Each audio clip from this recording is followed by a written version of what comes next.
This is TOS Television, your digital-first Pan-African news network. I am Abigail Okmade, and this is Africa Now. 4 Kenyan schoolboys are in police custody over the burning of a dormitory after reportedly being denied permission to watch the match where Liverpool humiliated Manchester United in a new 5 thrashing at Old Trafford. The 4 students at Dr. Kraft Boys Secondary School in the coastal city of Kilifi will be charged with arson on Wednesday. Students at the school are only allowed to watch television on Saturday. The school has been closed. Now to developments on Sudan's coup.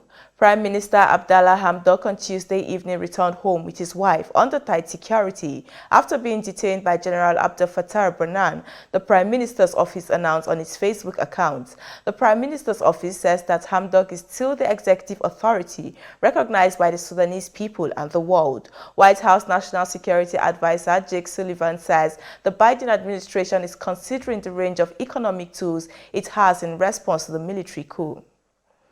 Sudan's top general and coup leader, General Abdel Fattah al-Burhan, defended the army's seizure of power, saying he had ousted the government to prevent civil war. Speaking at his first news conference since he announced Monday's takeover, military leader Abdel Fattah said the army had no choice but to sideline politicians who were inciting against the armed forces. Meanwhile, workers at Sudan State Petroleum Company and Unified Doctors Office say they would join the march of millions nationwide civil disobedience movement on Saturday, called by trade unions in response to the military's overthrow of the government.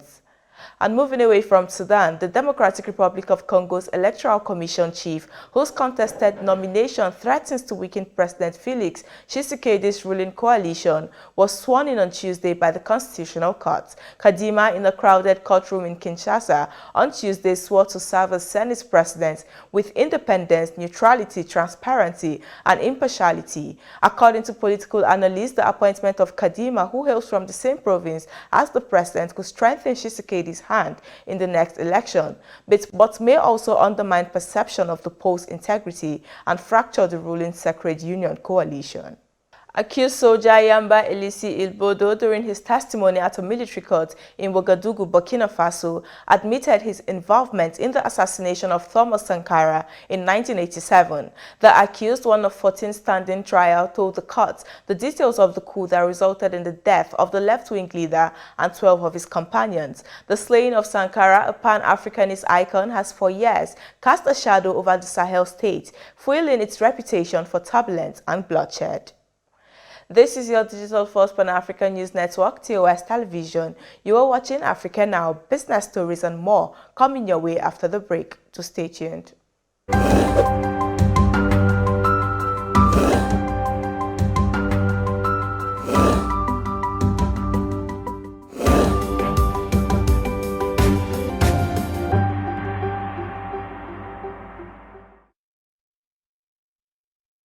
Welcome back. In business, sources at the Central Bank of Nigeria say Nigerians displayed massive interest in the central bank's e-Naira initiative by downloading over 200,000 wallets in 24 hours.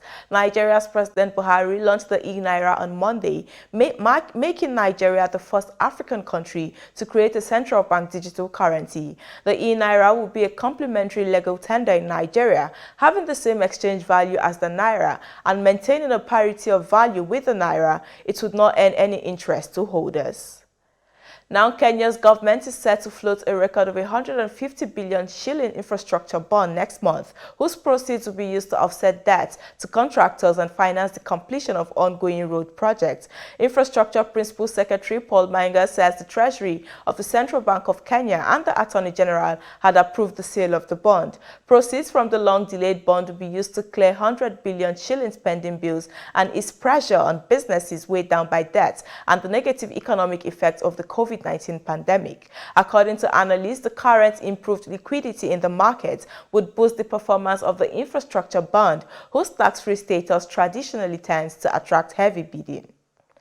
And moving away from business, an agreement between biotech, the Rwandan government, and Senegal on the construction of a first mRNA vaccine manufacturing facility in Africa starting in mid-2022 has been signed. The agreement to develop vaccines in the African Union aims to establish sustainable vaccine production capabilities to jointly improve medical care and help the continent ease healthcare inequalities compared to other world regions. Biotech, in a statement, says it will initially build a production line with 50 million doses annual capacity, which would be used for COVID-19 vaccines. However, partners may decide to make mRNA vaccines against other diseases, the company added.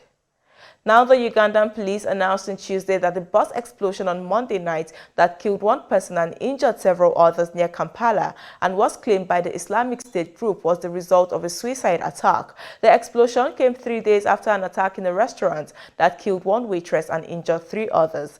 Both attacks were claimed by the Islamic State in Central African Group, which presents the ADF as its regional branch. Now, Cambridge University sets precedence as it will become the first British institution to return a looted Benin bronze among thousands of priceless artifacts taken by British soldiers from the palace of the then ruler of the Kingdom of Benin to the Nigerian authorities. Jesus College will on Wednesday hand over a statue of a cockerel to a delegation from Nigeria in a ceremony that will take place at the college. It follows decades of campaigning by activists for the bronze statue to be returned home. And that is it on Africa Now. For more updates, do visit our website at www.TOS TVNetwork.com. Follow us and like our social media handles on Facebook, Twitter, and Instagram. And remember to subscribe on YouTube to stay with us and enjoy more programs on TOS Television Network. I am Abigail Okwade. Thanks for watching.